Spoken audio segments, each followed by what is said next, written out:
Dinosaur Lady. The Daring Discoveries of Mary Anning, the First Paleontologist, by Linda Skiers and Marta Alvarez Miguens. Mary Anning dodged high tides and crashing waves to score the beach near her hometown of Lyme Regis, England. She filled her basket with curiosities to sell to tourists, like seashells and fossils with fanciful local names like snake stones, ammonites, devil toenails, bedemonites, and angel wings, Petricola falciformis. She scrambled over crumbling cliffs and rocky peaks while avoiding life-threatening landslides. Despite the constant danger, Mary wasn't afraid. She was determined to uncover the area's long-buried secrets, no matter the risk. Mary learned to read and write at Sunday school, but she wanted to learn more. She had so many questions about the bones and fossils she found, and she needed answers.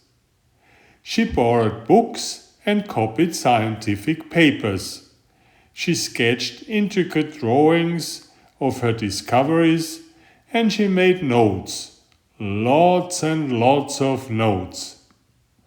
One morning, when Mary and her brother were exploring the cliffs, they saw something surprising. Nestled in the rock was a large eye socket looking right back at them. Carefully, they chiseled away dirt and stone to expose a 4-foot-long head with a pointed snout, massive jaws, hundreds of teeth. It was frightening, but Mary wasn't scared. She was fascinated. They coaxed workers from the village to help dig it out and carry it home. While the men returned to their work, Mary set out to find the creature's body. The cliffs were constantly shifting and sliding. It had to be buried nearby. But where? Day after day, Mary scrambled over the cliffs. Week after week, she searched. Months after months. After almost a year, Mother Nature lent Mary a helping hand. The powerful wind and pounding rain from a devastating storm caused several landslides. In one night, the cliff's ancient layers were exposed. Layers that would have taken Mary years to uncover with her hammer and chisel. Something caught Mary's eye. Bones! Boldly, Mary chipped away and uncovered ribs, vertebrae, flippers. Was it a crocodile? Fish? Lizard? No, Mary had discovered a creature never seen before. Was she scared? Nope, not at all. But many villagers were. Soon they were talking about Mary's monster. Word traveled to a rich collector who offered to buy the skeleton. Mary hated to see it go, but the money would help the Anning family survive for months.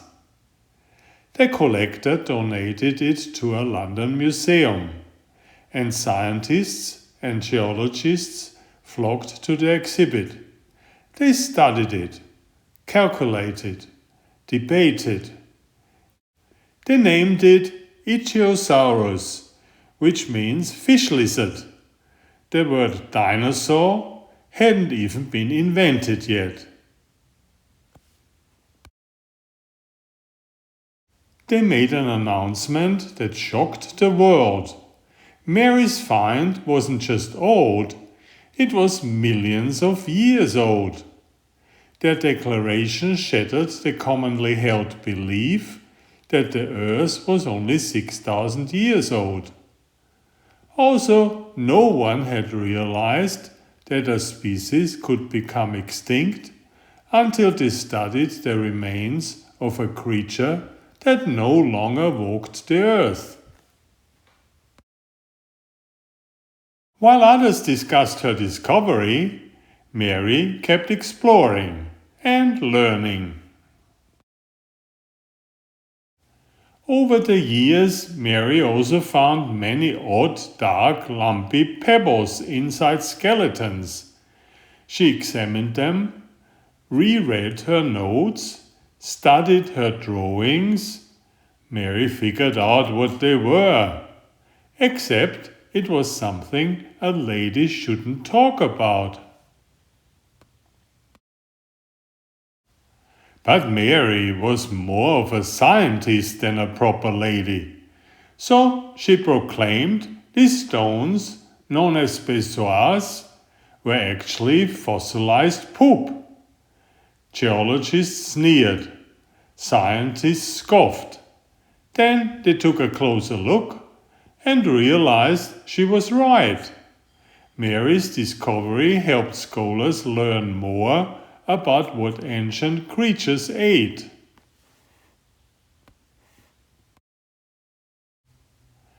Mary also found many long, thin, cone-shaped fossils. They were unremarkable. Ordinary, at least on the outside. Curious, she cut one open. Tucked inside was a small pocket filled with a thick, dark substance. Mary was even more curious now. Adding a few drops of water turned the substance into ink. Mary's discovery proved that ancient aquatic creatures squirted ink to hide themselves from hungry predators. When Mary was 24, she made another amazing discovery. This creature didn't have legs or flippers. It had wings.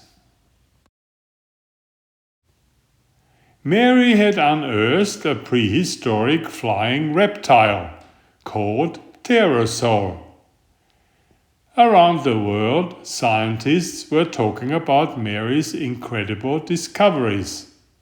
But they weren't talking about Mary. Not at first. Even though Mary could identify a species from one single bone and rebuild entire skeletons like a jigsaw puzzle, she couldn't join the Geological Society of London. Women were not allowed. She couldn't attend lectures or teach university classes, or even take classes. But Mary knew her discoveries were important and would change the way people viewed the Earth's past. And so did many geologists, scientists, and scholars. Because where did they go when they had questions? Straight to Mary's cottage. Eager to learn more, they followed her over the cliffs, even if it terrified them. And it did. Just like long-buried fossils, Mary's achievements have slowly been uncovered and shared with the world.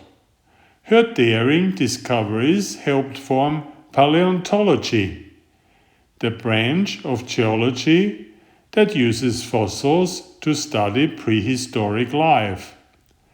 And she did all that with a homemade hammer, a chisel, and a never-ending quest to fearlessly keep exploring and learning.